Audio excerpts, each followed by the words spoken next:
asalaamaaleykum sunu mbokku jullit yi asalaamaaleykum sunu mbokku taalibe yi asalaamaaleykum yéen ñi ngeen xamante ni dimanche bu jot ci waxtu bi yéen a ñuy déglu ci seen chronique bi nga xamante ne ñi ngi leen koy defal fii ci Los Angeles ci Californie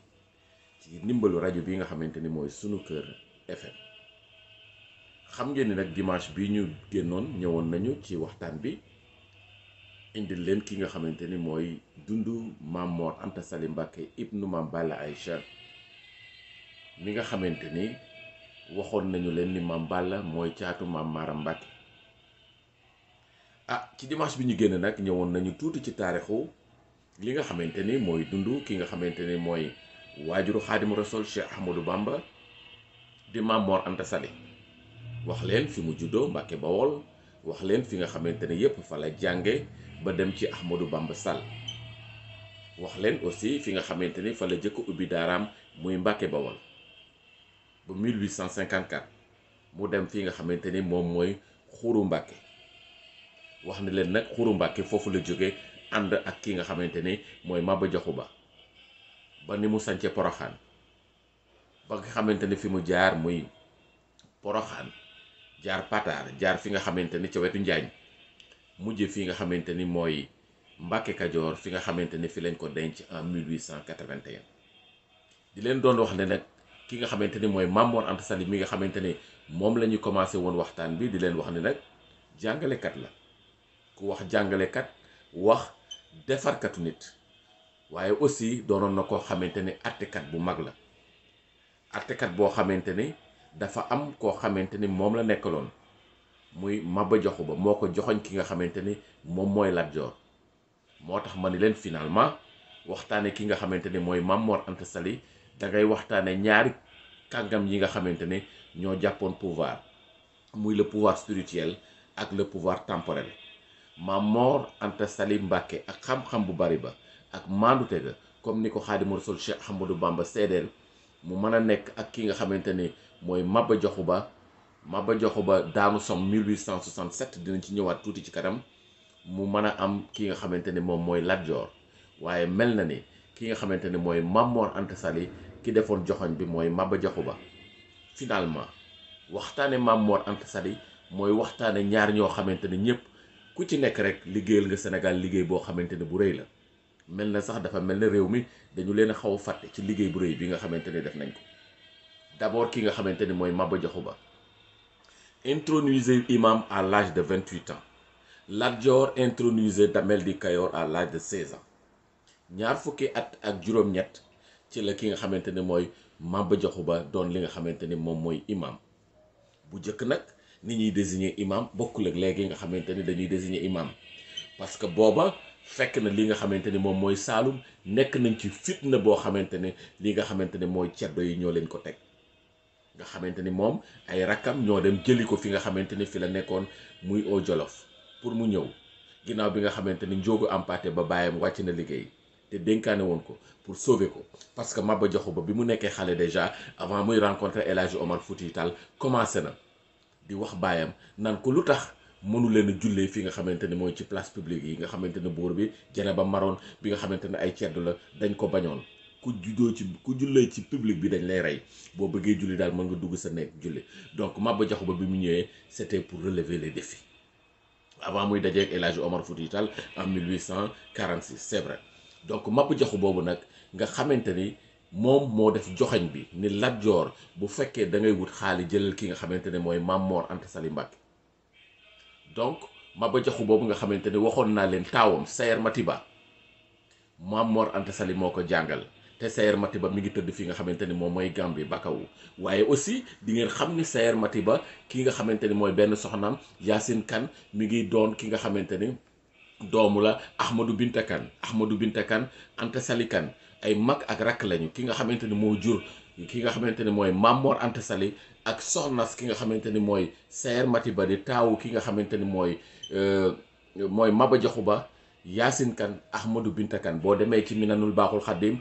ki nga xamante ni mooy Cheikh Mouhamed El Bachir mi ngi koy rendre hommage ndax di wax ni ki nga xamante ni mooy Ahmadou Binta Kane nga xamante ni moo waajuru Mamor Anta Sali ñoo bokk ndey ak baay mi ngi wax ni bokk na ci ñi nga xamante ni kilifa yu mag yi la kooku sax d'ailleurs Mamor Anta Sali nekk na ak moom lu mat fukki at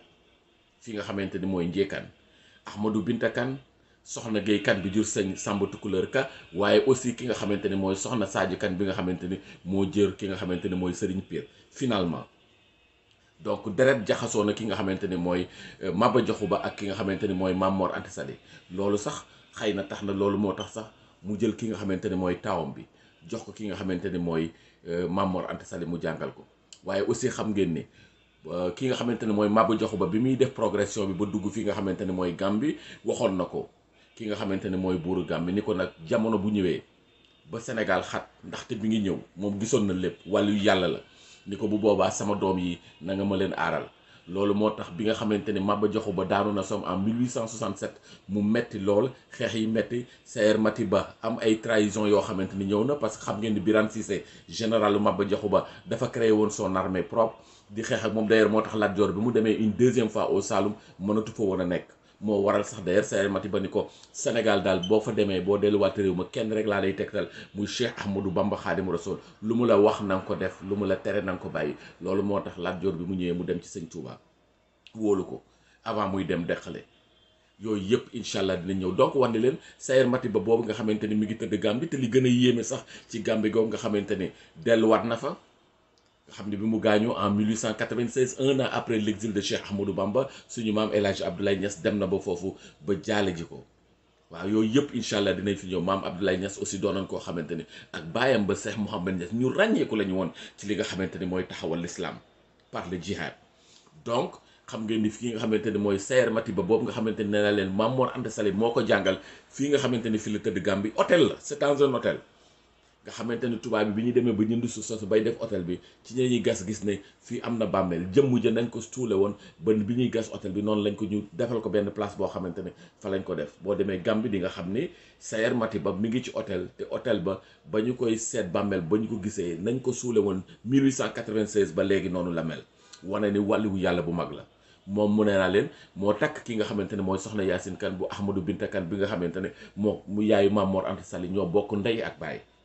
donc mbokk feeñ na waaye aussi ki nga xamante ni mooy Lat Dior Ngoné Latyr Diop mi nga xamante ni moo désigné woon ki nga xamante ni ci joxoñu Maba Diakhou Ba Mamor Anta Sali mu doon xaalim xam ngeen ni Lat Dior Maba Diakhou Ba dafa mel ne dafa fay bor ci ginnaaw bi nga xamante ni Lat Dior Ngoné Latyr Diop waa Kajoor def nañu ay trahison mu ànd ak ñi nga xamante ni ñoom ñooy ñi desoon ak moom muy 300 personnes war a dem ci ki nga xamante ni mooy Buur Sine mu décliné parce que boobu ne woon na ko tubaab yi dañu am doole te xajuñu bu ñu dalee sama kaw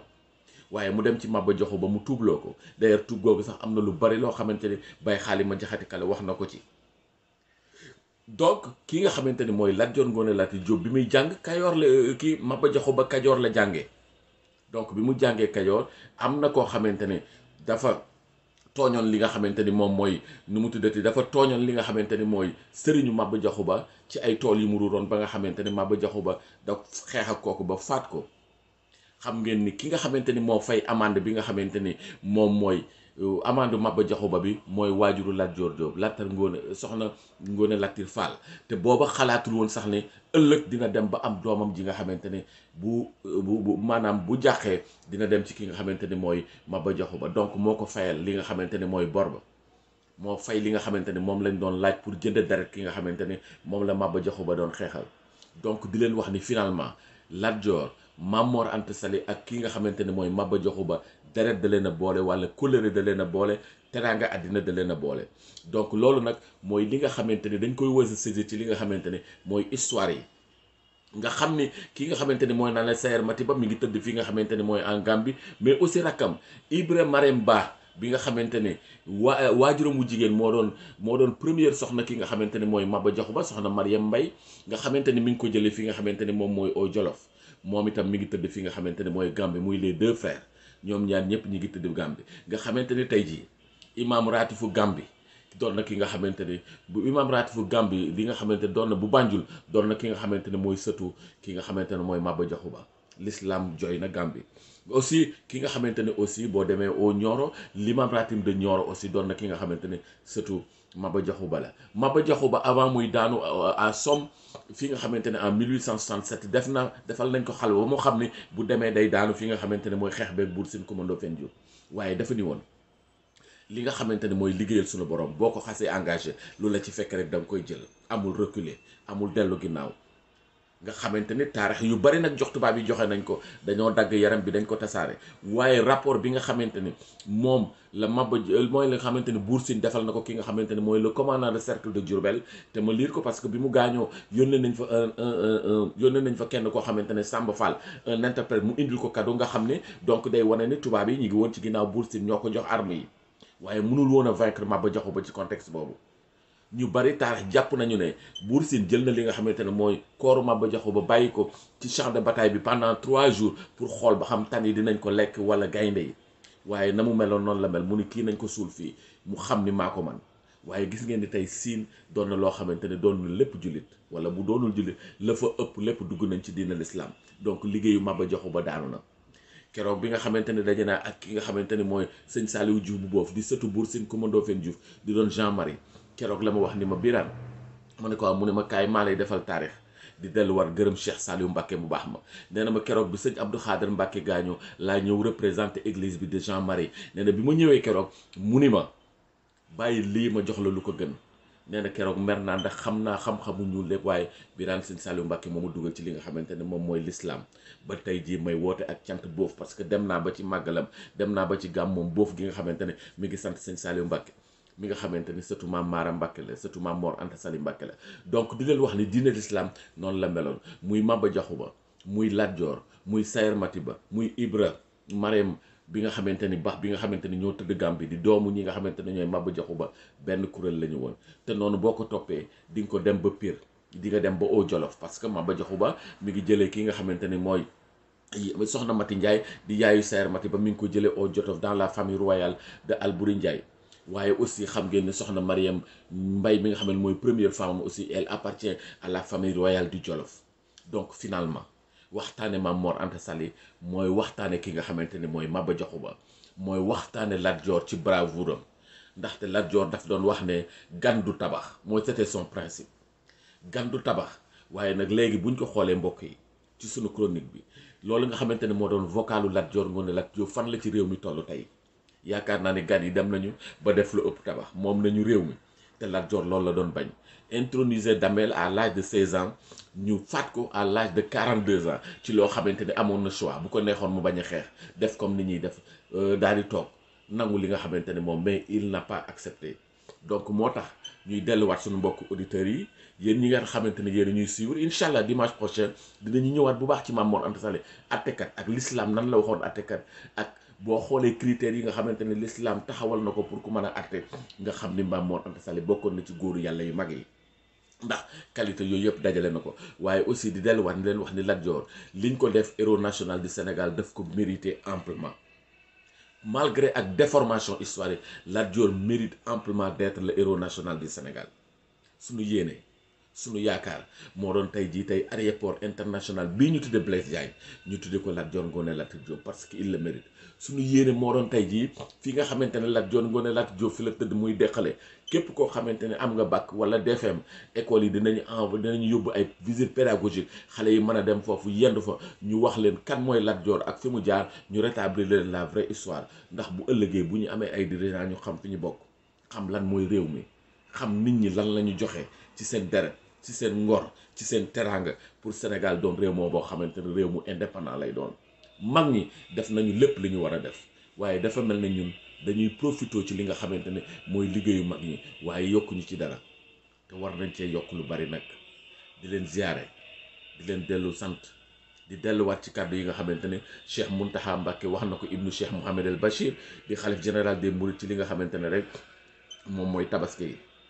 ni daal ñëpp daal nañu fasu rek am jom am Pastef xam li ñu bëgg jàpp ci sëriñ bi te bañ a bàyyi te xam ne sëriñ Touba mooy ki nga xamante ne moom mooy la solution pour ñëpp ñi nga xamante ne gëm nañu yàlla di wax ashhadu an laa ilaha illallah ashhadu anna muhammadan rasulullah sunu mbokk yi